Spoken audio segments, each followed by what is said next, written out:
Very good morning. Welcome back to my YouTube channel. आज मैं आपके लिए श्री पद्मनाभ जी का जो मंदिर है उसके पीछे की स्टोरी लाई हूँ। इसके पीछे मतलब कौन सा रहस्य है, ये मंदिर की जो स्थापना है ये कब हुई है और किस वजह से वहाँ पे ये स्थापना हुई है, ये सारी चीज़ें मैं आपको आज ये वीडियो में बताने वाली हूँ। तो चलिए आज शुरुआत करते हैं। ओम नमो वासुदेवाय नमः।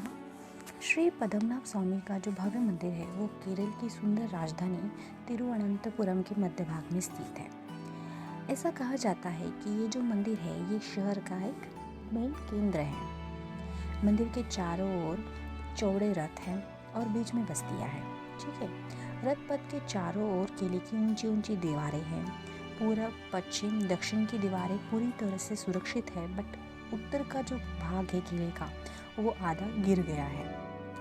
चारों दिशाओं में मिलकर 9 कवाट हैं, बट उत्तर का एक भाग गिर गया है तो इसीलिए अभी वो 8 ही रह गए हैं।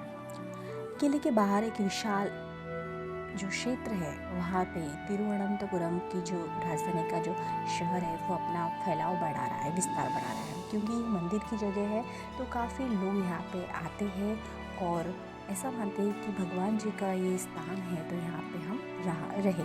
तो इस वजह से उस जगह की जो लोक संख्या है वो भी बढ़ती जा रही है और उसका काफ़ी विस्तार हो रहा है।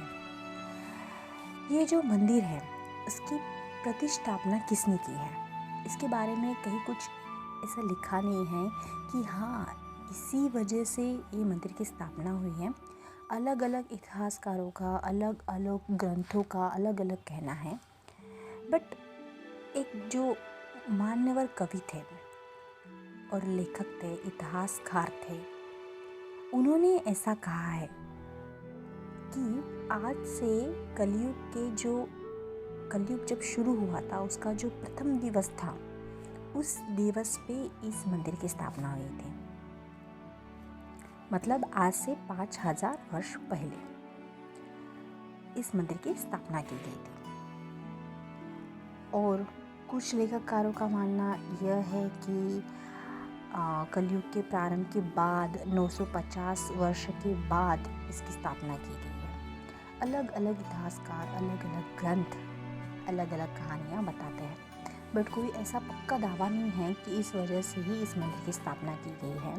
बट ग्रंथ में ऐसा लिखा गया है, कुछ ग्रंथ में साम्यता पाई गई है कि हाँ कि यही एक स्थापना का वजह भी मतलब एक रहस्य हो सकता है। तो वो मैं आपको बताने वाली हूँ कि ऐसी कौन सी कथा है इसके पीछे कि मंदिर की स्थापना हुई थी। तो एक बार क्या हुआ है, दिवाकर मुनि नामक जो मुनि थे उनकी वजह से ये मंदिर की स्थापना हुई थी और वो भी कलयुग के बाद, मतलब कलयुग जो शुरू हुआ था उसके 950 वर्ष के बाद ये मंदिर की स्थापना हुई थी। बट इसके पीछे की कहानी क्या है वो भी सुन लेते थे। दिवाकर मुनि जो रहते थे वो अपनी तपस्या में हमेशा मग्न रहते थे। उस समय भगवान विष्णु ने 2 साल के बच्चे का रूप धारण करके उनके सामने प्रकट हो गए। उस कोमल से बालक को देखकर मुनि का मन आकृष्ट हो गया और उन्होंने वात्सल्यपूर्वक उस बालक को अपने सीने से लगा लिया और उनको ऐसा लगा कि काश ये बालक मेरे साथ ही जीवन भर रहे और मैं भी उसके साथ जीवन भर रहूं। बट बच्चे ने कहा कि मेरा अगर अपमान हुआ यहाँ पे तो मैं आपका साथ छोड़ के चला जाऊँगा। तो मुनि ने उनको वचन दिया कि मैं तुम्हें कभी अपमानित नहीं करूँगा। और बच्चा उनके साथ आनंद से रहने लगा, बहुत खेलकूद करता, उधम मचाता, नटखटी करता, मुनि को बहुत तकलीफ़ पहुंचाता। मतलब उसकी शरारतें इतनी थी कि मुनि को बहुत तकलीफ़ होती थी। बट मुनि जी जो थे वो चुपचाप सह रहे थे, उन्होंने उसको कुछ भी नहीं कहा था। बट एक बार क्या हो गया, उस बच्चे ने अपने दांतों पूजा विग्रह लेकर दांतों से काटा और मुनि के लिए असहनीय परिस्थिति निर्माण कर दी।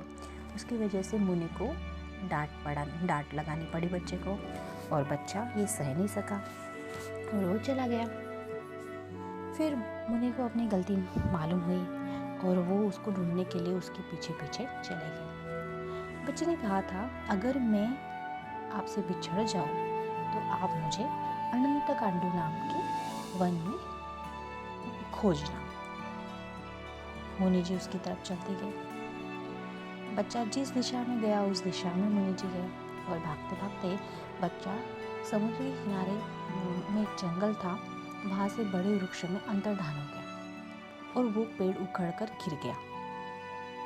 जैसे ही वो गिरा वैसे ही उसमें से एक विराट विष्णु का रूप प्रकट हुआ।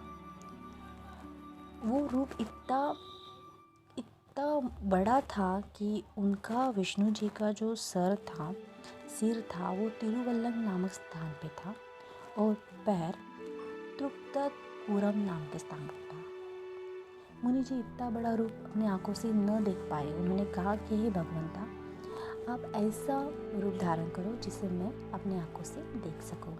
तो उन्होंने उनको तथास्तु कहते हुए अपना सिंपल सा रूप उनको दिखाया। उन्होंने उनको प्रणाम किया और भगवान विष्णु ने उनको आशीर्वाद देते हुए कहा कि तुम्हारे जो तुलु भाषी ब्राह्मण जो है वो ही मेरी पूजा करेंगे।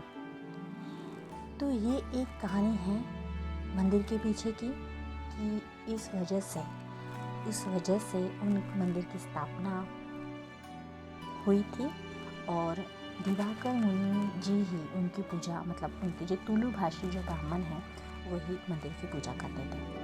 बट अभी हम देख सकते हैं कि वहाँ पे जो है वो कोई और पूजा कर रहे हैं, नंदूदिरी सन्यासी। तो ये क्या है?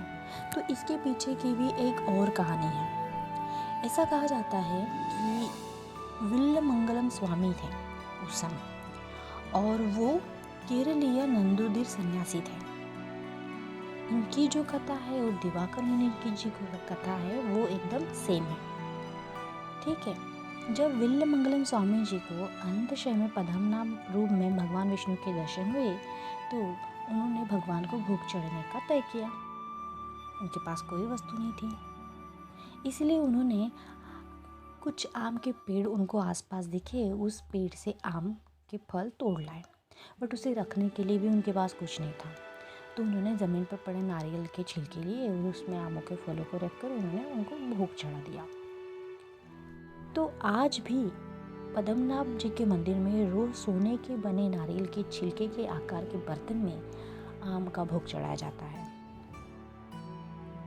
अभी मंदिर के जो पुजारियों में एक नंदूदिरी सन्यासी को स्थान दिया गया है। अगर सवाल ये उठता है कि भगवान विष्णु जी ने दिवाकर मुनि जी को जो आशीर्वाद दिया था, तो फिर नंदूदिरी सन्यासी अभी वहाँ पे पूजा क्यों करते हैं? ये भी एक सवाल उठता है।